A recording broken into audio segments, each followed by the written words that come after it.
तो वृंदावन में एक संत थे, वो रोज सोहनी सेवा करते थे, झाड़ू लगाते थे पूरे वृंदावन में, यत्र तत्र जहां उनका मन करता था उसी कॉलोनी का आज पूरी सफाई करते। सुबह 4 बजे से उनका यही भजन था, यही संध्या थी, यही नाम जप था। सोहनी लेते और लेकर के बुहारते पूरे मार्ग को, और हमारी आपकी तरह नहीं जोर जोर से, नहीं, धीमे धीमे।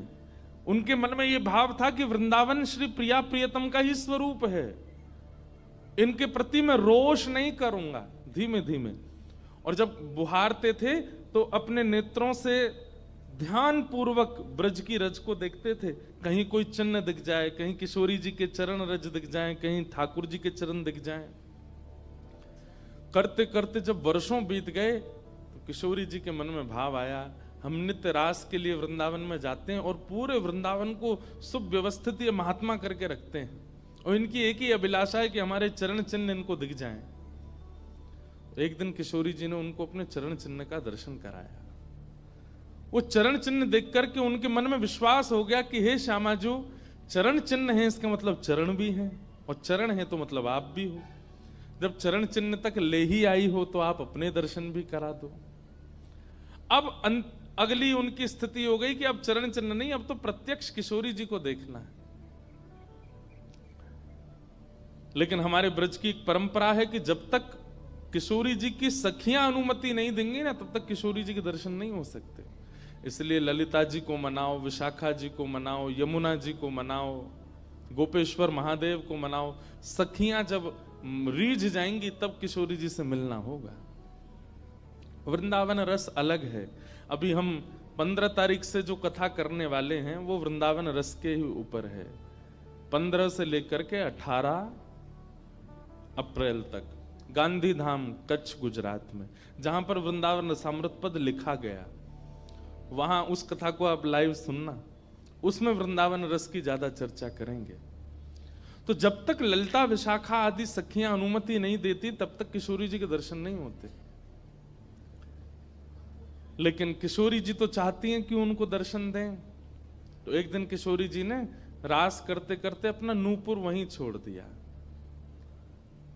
और नूपुर छोड़ करके किशोरी जी निकुंज में चली गई। आप सुबह सुबह जब सोहनी करने आए तो आपको वो नूपुर मिला, और नूपुर देख करके वो आनंदित हो गए। इतना सुंदर नूपुर, ऐसी सुंदर उसकी कलाकृति, इतना हल्का उसका वजन, इतना सुंदर उसका स्वरूप।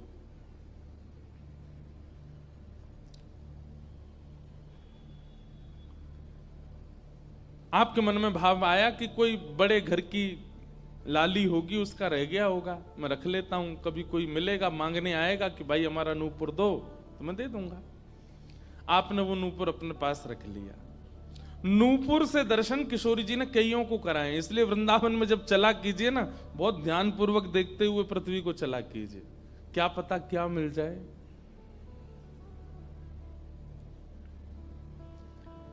सूरदास जी को भी नूपुर से ही दर्शन हुए किशोरी जी के, और आज इन महापुरुष को भी हो रहे हैं। मुझे नाम स्मृति में नहीं आ रहा है, शायद संभवतः श्याम चरण दास जी नाम था। तो नूपुर को अपने पास रख लिया। किशोरी जी का नियम है कि जब रास में जाती हैं तो सब सखियां उनका श्रृंगार करती हैं, और एक एक श्रृंगार जो उन्होंने धारण किया है वो लिख लेती हैं। कानन में कुंडल पहने हैं, गले में ये हार पहना है, उसके ऊपर मोतिन की माला पहनी है, फिर गुंजा माला पहनी है, फिर नवलखा के हार पहने, हाथन में इतने कड़ूला पहने हैं, पैरन में पाजे। क्यों? बोले रास में श्याम सुंदर आते हैं, पता ना काचोरी करके भाग जाएं। अगर एक कम रह जाए तो फिर ठाकुर जी की शामत कहाँ है, हमारी श्री जी का श्रृंगार बताओ। इसलिए सब सखियां जो हैं किशोरी जी के सिर से लेकर नख तक एक एक श्रृंगार को लिख लेती हैं पहले, रास में भेजने से पहले। और फिर रास में आने के बाद, रास से आने के बाद फिर सब सखियां एक एक श्रृंगार एक बोलेगी, हाँ भाई कानन में ये कुंडल हैं, सिर पर ऐसा सुंदर वो है, गले में ऐसी माला है, हाथन में कड़ूला, पामन में ये 2 पाजेब हैं, सब गिनती करो। और एक एक करके उतारती जाती है सखियां। आज किशोरी जी के चरणों का एक नूपुर नहीं है। शाखा आदि बोली, हे श्यामाजू आपका एक नूपुर कहां गया? बोले अरे मो तो पतो ना है, सके नृत्य करते करते रह गए हो वृंदावन में। ललिता विशाखा बोली स्वर्ग के इंद्र के हाथी के दांतों से बना हुआ नूपुर है, वो सामान्य नूपुर नहीं है। आपके ऊपर तो कोटि कोटि ब्रह्मांड वारी वारी जाते हैं किशोरी जी, पर वो नूपुर ठाकुर जी ने आपको भेंट किए हैं, बड़े बहुमूल्य नूपुर हैं। अब किशोरी जी बोली मोह ना पता कहाँ रह गए हो कहीं पे। किशोरी जी तो मन बना चुकी है ना, दर्शन देना है उनको। तो ललिता विशाखा ने विचार किया कि हम ही जाती हैं, ढूंढ के आती हैं निकुंज में, कहाँ है वृंदावन में। बोले अपने रूप में तो नहीं जाएंगी, तो एक वृद्धा का रूप धारण किया, एक वृद्ध मैया का रूप धारण करके ललिता विशाखा गई और वृंदावन में ढूंढने लगी नूपुर कहाँ है। तभी ढूंढते ढूंढते वो महाराज जी सोहनी कर रहे थे, उनके सामने पहुंची। अरे बाबा हमारी लाली आई सवेरे सवेरे यहाँ पे, और बाके पाम को एक नूपुर रह गयो, तेने देखो। बाबा बोले तुम कौन हो रही? बोले हम पास के गांव की रहवारी, हमारी बहू है वो, और या की लाली है वो, जाको नूपुर रह गयो है। तो बाबा बोले मैं कैसे पहचान जाऊं कि तुम्हारी ही लाली का नूपुर है? भाई मनचले लोग हैं, बहुमूल्य वस्तु किसी पे देखते हैं तो सब अपना अपना बताते हैं। रोड में अगर 100 रुपया गिर जाए और 50 लोग वहां से निकल रहे हों, कि कोई पूछे भैया 100 रुपया किसका, सब अपनी जेब चेक करते, भले ही कुछ लेके नहीं थे, भले ही जेब में कुछ नहीं था, फिर भी देखते लग तो मेरा ही रहा थे, मेरे जेब में 100 रुपए तो थे। सब अपना बताते हैं बहुमूल्य वस्तु को। तो मैं कैसे मानूं कि तुम्हारा नूपुर है? अरे बाबा हम कह रहे हैं तुम थे। बोले कहवे को अभी मैंने तो मैं तो असमंजस में पड़ जाऊंगा कि मैंने गलत आदमी दे दियो। बाबा फिर कैसे मानेगो? बोले एक नूपुर मेरे पास है, एक नूपुर तुम्हारी बहू ने ही पहन रखो होगो, वाकू ले आओ और यहां लाकर के मुझे पहले नूपुर की पहचान करा तो मैं दूसरा दे दूंगा। ललिता विशाखा बोली बड़ो चतुर बाबा है, श्री जी को बुला रहा है। अरे बाबा तो शर्म ना आवे, ऐसी घर की बहू बेटी ने हम तेरे पास लेके आवेंगे? बाबा बोले तो फिर चले जाओ, तुम पे भैया खूब धन धान्य, दूसरों ऊपर बनवा लियो, जे मुंह पे ही रहने दो। ललिता विशाखा बड़ी चिंता में लौट करके आई तो किशोरी जी बोली क्या बात है, आप इतनी चिंतित क्यों?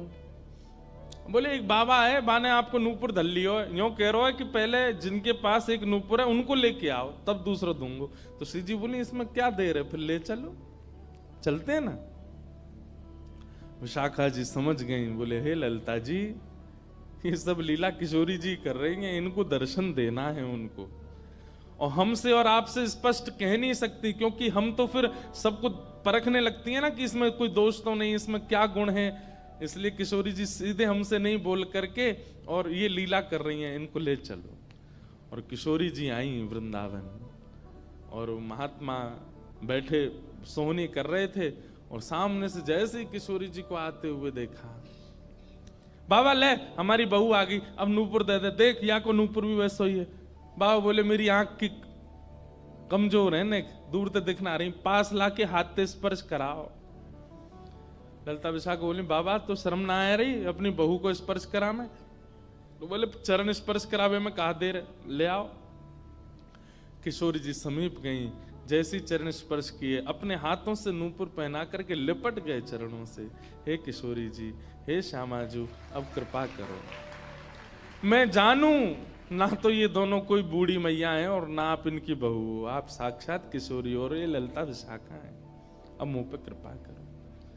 तो किशोरी जी ने उसी नूपुर से उन महात्मा के सिर पर एक चिन्ह बना दिया, अपने नूपुर का ही चिन्ह बना दिया, और कहा बाबा अब जीवन भर ये छाप आपके मस्तक पर ही रहेगी, मेरे नूपुर की छाप।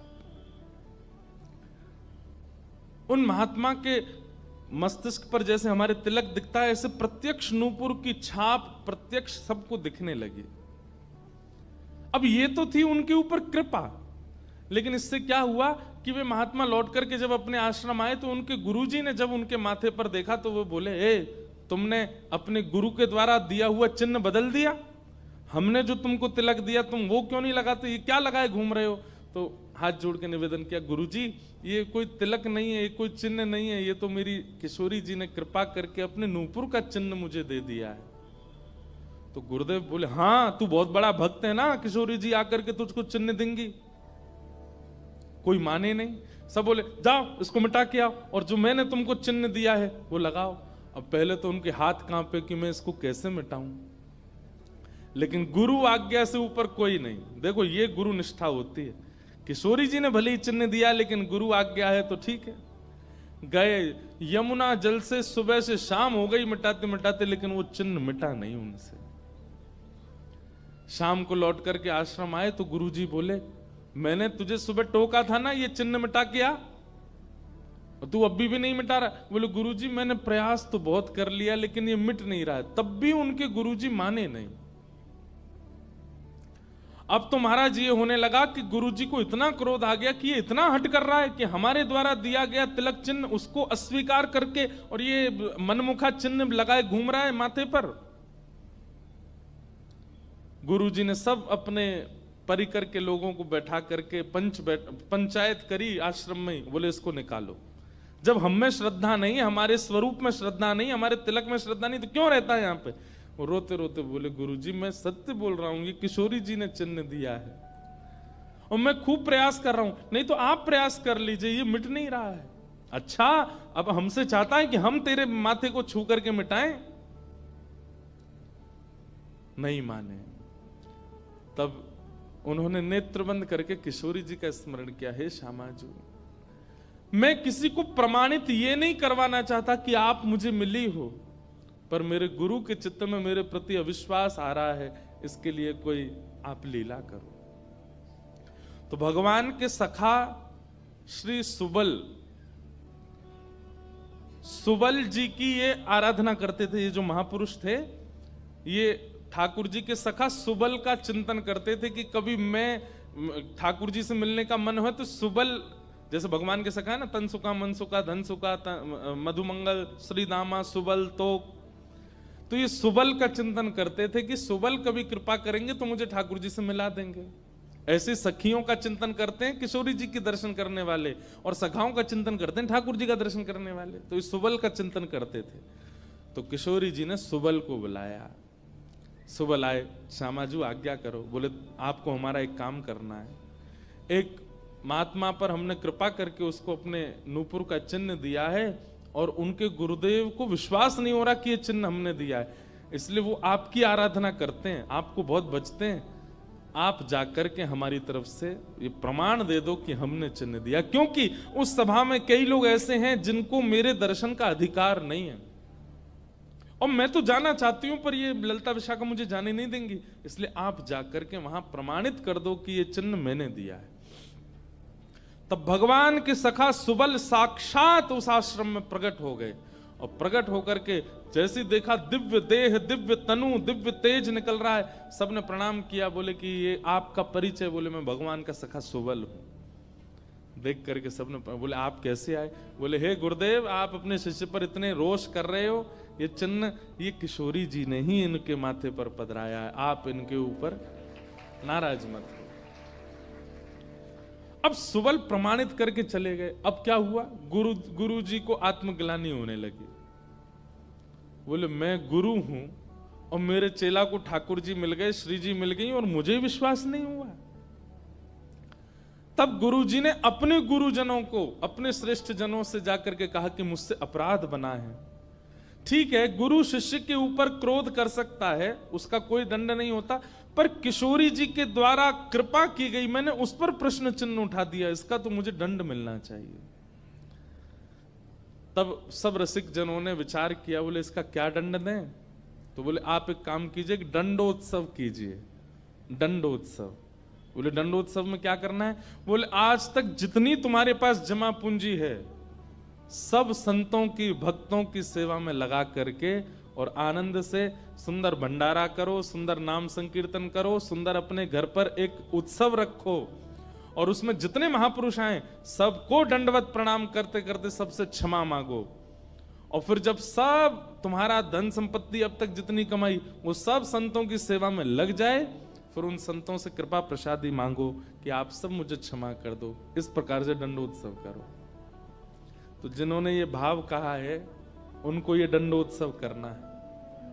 दंडोत्सव मतलब अब पूरे जीवन की जमा पूंजी तो खर्च नहीं कर पाओगे, पर हां पिछले 3-4 साल में जो जमा कर रखा है प्रयास करो उससे। पंढरपुर में वारी जाती हैं, हमें भैया बता रहे थे अपने जो जिनके साथ हम घूम रहे थे कल, कि यहाँ वारी जाती है, यहीं से जाती है श्री पंडरीनाथ भगवान की वारी में इतने सारे वैष्णव जाते हैं, उनकी सेवा में लगा दो। वृंदावन जाके कुछ लगाया हो, पंढरपुर में लगा दो, गोवर्धन में लगा दो, और सुंदर अपने घर पर एक ठाकुर जी का उत्सव करके किसी श्रेष्ठ को वृंदावन से बुला करके उनका सुंदर संकीर्तन करवाओ, कथा करवाओ, 2-3 दिन का ही कोई उत्सव रखो। इस प्रकार से अपनी वो जमा पूंजी संत वैष्णवों की सेवा में खर्च करके भंडारा करा के जितनों से मिलो सबसे क्षमा मांगो। वारी निकलती है आषाढ़ी एकादशी पर, इतने सारे वैष्णव जाते हैं पंढरपुर दर्शन करने, मार्ग पे खड़े होकर सबको शरबत पिलाओ और जो जो शरबत पिए उससे क्षमा मांगो, मुझे क्षमा कर दो, मुझसे अपराध बना है, मैंने कंठी पहनने के बाद भी मांस का सेवन किया, मैंने मद्य का सेवन किया, मैंने ऐसा किया, ये क्षमा मांगो।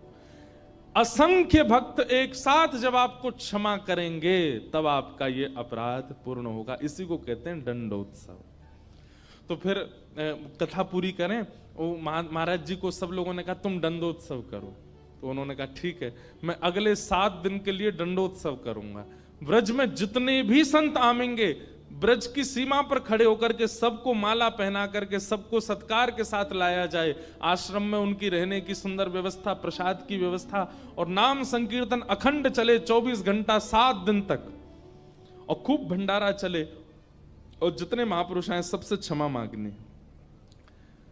तो जब ये दंडोत्सव का बात हुई तो गुरु जी ने दंडोत्सव लिया, और चेला बेचारे जिनको किशोरी जी ने चिन्ह दिया था वो मन में सोचने लगे ये क्या हो रहा है, मेरे कारण मेरे गुरुजी को दंडोत्सव करना पड़ रहा है। तो उन्होंने अपने गुरुदेव के सामने प्रणाम करते हुए अपनी झोली फैला के कहा गुरुजी मुझे एक भिक्षा दे दो।